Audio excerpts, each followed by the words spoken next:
एक समय की बात है, एक नगर में एक साहूकारनी रहा करती थी। उसके 7 लड़के थे। एक दिन की बात है, साहूकारनी जंगल में मिट्टी लेने गई। मिट्टी में सेही के बच्चे सो रहे थे। जैसे ही उसने कुदाल से मिट्टी निकालने की कोशिश की, उससे सेही के बच्चे मर गए। कुदाल को खून से सना हुआ देखकर साहूकारनी को बहुत दुख हुआ और वह बिना मिट्टी लिए ही वापस घर आ गई। उधर जब सेही ने अपने बच्चों को मरा हुआ देखा तो वह बहुत दुखी हुई और विलाप करने लगी। रोते हुए उसने दुराशीष दी, जिसने भी मेरे बच्चों को मारा है उसे भी इसी प्रकार का कष्ट होना चाहिए। इसके बाद सेही के श्राप से सेठानी के 7 लड़के एक ही साल में मर गए। इस प्रकार असमय अपने बच्चों को मरते हुए देखकर सेठ सेठानी बहुत दुखी हुए और इस बड़े वज्र जैसे भारी दुख को वो सह नहीं पाए और उन्होंने किसी तीर्थ स्थान पर अपने प्राणों को त्याग देना उचित समझा। और यह सोचकर वे अपने घर को छोड़कर पैदल ही किसी तीर्थ स्थान की तरफ निकल पड़े। भूखे प्यासे चलते चलते वे गंगा घाट तक पहुँच गए।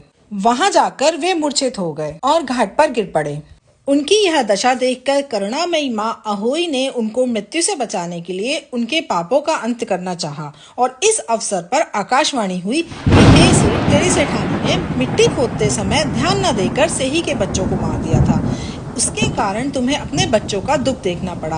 अब यदि अगर तुम पुनः घर जाकर मन लगाकर गऊ की सेवा करोगे और अहोई देवी का विधि विधान से व्रत आरंभ करके प्राणियों पर दया रखते हुए स्वप्न में भी किसी को कष्ट नहीं दोगे तो तुम्हें भगवान की कृपा से पुनः संतान का सुख प्राप्त होगा। इस प्रकार की आकाशवाणी सुनकर सेठ सेठानी के मन में धीरज आया। वे माँ अहोई का स्मरण करते हुए अपने घर को चले आए। इसके बाद श्रद्धा भक्ति से अहोई माता के व्रत के साथ साथ गौ माता की सेवा करना भी प्रारंभ कर दिया। उन्होंने सब जीवों पर दया भाव रखते हुए क्रोध और द्वेष का हमेशा के लिए परित्याग कर दिया। ऐसा करने से सेठ सेठानी पुनः 7 पुत्र वाले होकर अगणित पुत्रों सहित संसार में अनेक प्रकार के सुख भोगते हुए स्वर्ग को चले गए। ये अहोई माता, जैसे आपने उसके अक्षम्य अपराध को क्षमा करके पुनः संतान का सुख प्रदान किया, वैसे ही हम सभी के सारे अपराध क्षमा करना और हमारे संतान की रक्षा करना। अधूरी को पूरी करना, पूरी को परिवार देना। बोलिए अहोई माता की जय।